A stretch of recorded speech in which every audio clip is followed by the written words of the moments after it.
Welcome back, everyone. We're diving deep today into a topic that's absolutely crucial to the renewable energy boom. EPC contracts. These contracts, and you might have heard the term, are basically the foundation for building those massive solar and wind farms you see popping up everywhere. And today we're going to unpack how they work, especially when it comes to attracting the big bucks from investors. That's right. For a project to be considered, bankable, attractive to banks and those big investors, the EPC contract really needs to be structured in a way that kind of minimizes risks and assures a good return on investment. And that's what I find so fascinating about this. It's not just about, legal jargon. It's about understanding how the financial gears turn to make these renewable energy projects actually happen. So let's get down to it. When a bank looks at an EPC contract, what are they really looking for? What makes them say, okay, this is a project worth investing in? Well, imagine yourself as that bank. You're looking at a proposed solar farm. What's the first thing you want to know? I'd want to know when it's going to be up and running. Exactly. When will it start generating revenue? That's why a fixed completion date is absolutely key. No moving goalposts. Exactly. But what about the cost? Projects can go over budget. That happens all the time. Oh, all the time, and that's a nightmare for investors. That's why a fixed completion price is just as important as a fixed date. Banks need to know that the project's going to stay within budget. No surprises, no cost overruns. Okay, so fixed date, fixed price, got it. But how can a contract guarantee that, let's say, a solar farm will actually produce the energy it's supposed to? That's where production guarantees come in. These are basically performance promises written right into the contract. Let's say a solar farm is projected to generate, a certain amount of electricity. If it falls short, the contract might say that the contractor has to compensate the owner for the lost revenue. So it's like an insurance policy for the investors. Exactly, protecting them if the project underperforms. That makes sense. So what about the contractor themselves? Does the bank look into their background? Oh, absolutely. Another key element is the financial stability of the contractor. Banks will thoroughly examine their financial history, looking for a track record that shows they can actually complete the project, even if unexpected costs come up. They want to make sure the contractor's not going to disappear halfway through, right? Exactly. They need to be confident that the contractor's in it for the long haul. And then, of course, there are clauses that limit liability, protecting both the owner and the bank from, really big financial risks. So it's all about balancing risk and reward. Absolutely. And to keep those risks in check, EPC contracts often include restrictions on time extensions and cost overruns. This keeps everyone focused on sticking to the plan and avoiding those budget blowouts we talked about. Right. But what happens if things do go wrong? Are there penalties for missing deadlines or going over budget? That's where liquidated damages come in. These are basically predetermined financial penalties that kind of give the contractor a strong incentive to stay on track. For example, the contract might say that for every day the project is delayed, the contractor has to pay a certain amount to the owner. So it keeps everyone honest and motivated. I'm starting to see how all these pieces fit together to make a project attractive to investors. It's like a complex puzzle, really. Each piece, the fixed date, the price, the production guarantees, the financial stability, the limitations on extensions, and those liquidated damages all work together to create this picture of a project that's well managed and likely to succeed. And speaking of success, there's a lot more to uncover when it comes to these EPC contracts. From navigating the unexpected to making sure the project runs smoothly, we're going to dig into all of that in detail. Stay tuned, folks. It only gets more interesting from here. We've been talking a lot about how these contract clauses protect the project owner and the banks, but are there any protections for the contractor? I mean, things can happen, right? Unexpected stuff, even in a well-planned project? Oh, absolutely. You're right. No one can predict every single thing that might come up. That's why EPC contracts often include what we call force majeure clauses. These clauses protect the contractor from being penalized for delays or cost overruns that are caused by events outside their control. Force majeure. So what kind of events would fall under that? Okay, well, imagine a hurricane hits the construction site of a wind farm, causes significant damage and delays. Or let's say there's a sudden change in government regulations that throws a wrench into the project plans. Those would be classic examples of force majeure events. Right. You can't blame the contractor for a hurricane or a sudden policy change. What about unexpected issues that come up on the project site itself? That's where clauses addressing unforeseen site conditions come in.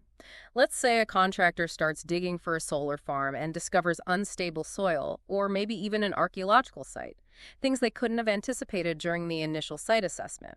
The contract would allow for adjustments to the timeline and budget to handle those surprises. So it's about recognizing that real-world projects don't always go exactly as planned. Exactly. And having these clauses ensures a fair and transparent process for dealing with the unexpected. Both the owner and the contractor have a framework for navigating those challenges. Okay, so we've covered a lot of the legal and financial aspects, but what about the actual construction itself? How much detail does an EPC contract go into regarding the equipment used and the construction methods? A well-drafted EPC contract gets very specific. It'll outline the types of equipment, the quality standards for materials, even the construction techniques to be used. This ensures the project is built to the required specifications and will operate efficiently. Think of it as a detailed blueprint, leaving no room for ambiguity. So it's not just a general agreement, it's a comprehensive guide for the entire construction process. Exactly. Now, while the core principles of EPC contract remain pretty consistent, there can be variations depending on the specific type of renewable energy project we're talking about.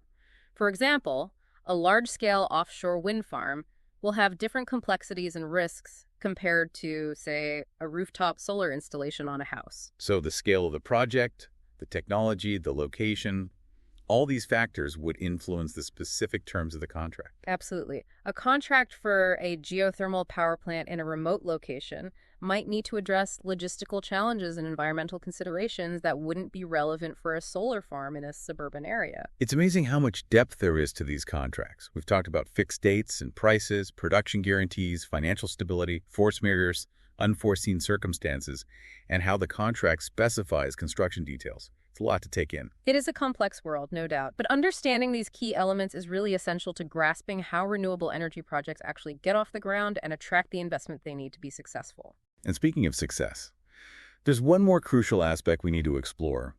It's not just about the contract itself, it's about the people involved. The relationships and communication that are so vital to making these projects a reality. So we've been deep in the weeds on all the, contractual details. But you're right, these projects are ultimately driven by people, not just pieces of paper. So let's talk about the human side of EPC contracts, because it can't all be about legalese, right? Right. You can have the most ironclad contract in the world, but without good communication and real collaboration, a project can fall apart pretty quickly. Yeah, it's about building trust, a shared understanding of what you're trying to achieve. Yeah. You can't just, hand someone a contract and expect everything to magically fall into place. Exactly. Open and consistent communication between everyone involved, the owner, the contractor, all the subcontractors. Yeah. It's essential. Everyone needs to be on the same page, addressing potential problems proactively, working together to find solutions. And experience plays a big role too, right? I mean, if I'm a project owner, I'm going to feel a lot more comfortable handing over a multi-million-dollar solar farm to a contractor who's got a proven track record. Absolutely. A history of successfully delivering similar projects on time and within budget, that's huge. Investors want to see that the contractor has the know-how to handle the complexities of these large-scale renewable energy projects. It's not just about getting the lowest bid, it's about finding the right partner with the right experience. So it's a mix of trust, communication, experience. That seems to be the recipe for a successful project. Yeah, and let's not forget the commitment to quality and safety. These renewable energy projects are long-term investments. You want a contractor who's going to build a facility that's durable, safe, and will operate efficiently for years to come. Okay, so as we wrap up this deep dive into EPC contracts, what's the one key takeaway you want our listeners to remember? I'd say this. EPC contracts are more than just legal documents. They're frameworks for collaboration, risk management, and ultimately for driving the transition to a cleaner, more sustainable energy future. Well said. That's a perfect way to put it. We've explored so much today. The fixed dates and prices, the production guarantees, those force majeure clauses, the importance of communication and experience. We've seen how these contracts, when they're done right, really lay the foundation for successful renewable energy projects, attracting those big investments and pushing innovation in this incredibly dynamic field. And as the renewable energy landscape keeps evolving, it'll be fascinating to see how EPC contracts adapt to new technologies and new challenges. Absolutely. The future of EPC contracting is intertwined with the future of renewable energy itself, and that future is full of exciting possibilities. Well, on that note, we'll leave you to ponder those possibilities. Thanks for joining us on this deep dive, and we'll catch you next time for another fascinating exploration.